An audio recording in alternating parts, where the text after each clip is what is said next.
ಓಂ ನಮೋ ಭಗವತೆ ವಾಸುದೇವಾಯ.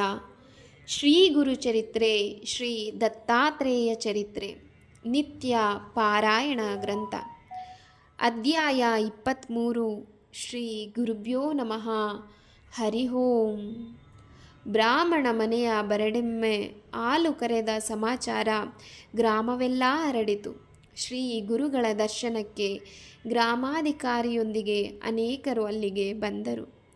ನಾವು ವಿರಾಗಿಗಳು, ನೀವು ಇಲ್ಲಿಗೇಕೆ ಬಂದಿರಿ ಎಂದು ಗುರುಗಳು ಕೇಳಲು ಜನರು, ಸ್ವಾಮಿ, ನೀವು ಸಾಮಾನ್ಯರಲ್ಲ, ಭಗವತ ಅವತಾರಿಗಳು. ಕೃಪೆಯಿತ್ತು ನಮ್ಮ ಗ್ರಾಮದಲ್ಲೇ ಶಾಶ್ವತವಾಗಿ ನೆಲೆಸಿ ಉದ್ಧರಿಸಬೇಕು. ನಿಮಗಾಗಿ ಬೇಗನೆ ಮಠವೊಂದನ್ನು ನಿರ್ಮಿಸಿಕೊಡುತ್ತೇವೆ ಎಂದು ಭಕ್ತಿಯಿಂದ ಪ್ರಾರ್ಥಿಸಿದರು. ಶ್ರೀ ಗುರುಗಳ ಮನಸ್ಸಿನಲ್ಲೂ ಇಂತಹುದೇ ಸಂಕಲ್ಪವಿತ್ತು. ಅವರು ಇದಕ್ಕೆ ಸಮ್ಮತಿಸಿದರು. ಊರಿನ ಪಶ್ಚಿಮ ಭಾಗದಲ್ಲಿದ್ದ ದೊಡ್ಡ ಮನೆಯೇ ಅವರ ಮಠವಾಯಿತು. ಆ ಮನೆಯ ಎದುರಿಗೆ ಪುರಾತನ ಅಶ್ವತ್ಥ ವೃಕ್ಷವೊಂದಿತ್ತು. ಗುರುಗಳ ಚಿತ್ತಕ್ಕೆ ಆ ಮನೆ ಯೋಗ್ಯವಾಗಿದೆ ಎನಿಸಿತು. ಆಗ ಇದ್ದಕ್ಕಿದ್ದಂತೆ ಅಶ್ವತ್ಥ ವೃಕ್ಷದಿಂದ ಭಯಂಕರ ಶಬ್ದ ಹೊಮ್ಮಿತ್ತು. ಒಬ್ಬ ಬ್ರಹ್ಮ ರಾಕ್ಷಸನು ಅವರ ಮುಂದೆ ಕೈಜೋಡಿಸಿ ನಿಂತನು.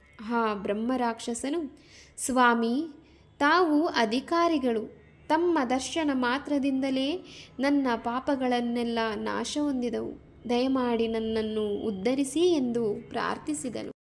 ನೃಸಿಂಹ ಸರಸ್ವತೀ ಯತಿಗಳು ಅವನ ತಲೆಯ ಮೇಲೆ ತಮ್ಮ ಅಮೃತ ಹಸ್ತವನ್ನಿಟ್ಟು, ನೀನು ಕೃಷ್ಣಾ ಸಂಗಮದಲ್ಲಿ ಸ್ನಾನ ಮಾಡು, ಇದರಿಂದ ನಿನ್ನ ಬ್ರಹ್ಮ ರಾಕ್ಷಸ ಜನ್ಮ ನಿವಾರಣೆಯಾಗಿ ಮುಕ್ತಿ ದೊರೆಯುವುದು ಎಂದರು. ಹೀಗೆ ಬ್ರಹ್ಮ ರಾಕ್ಷಸನಿಗೆ ಪಾಪ ನಿವಾರಣೆಯಾಗಿ ಮುಕ್ತಿ ದೊರೆಯಿತು.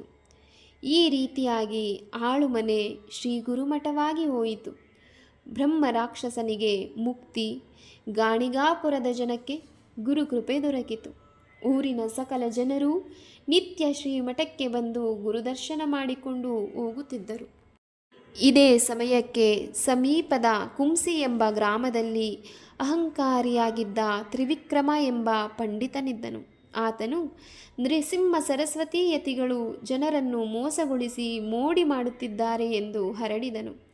ಯಾರೂ ಅದನ್ನು ನಂಬಲಿಲ್ಲ. ಆದರೆ ಶ್ರೀ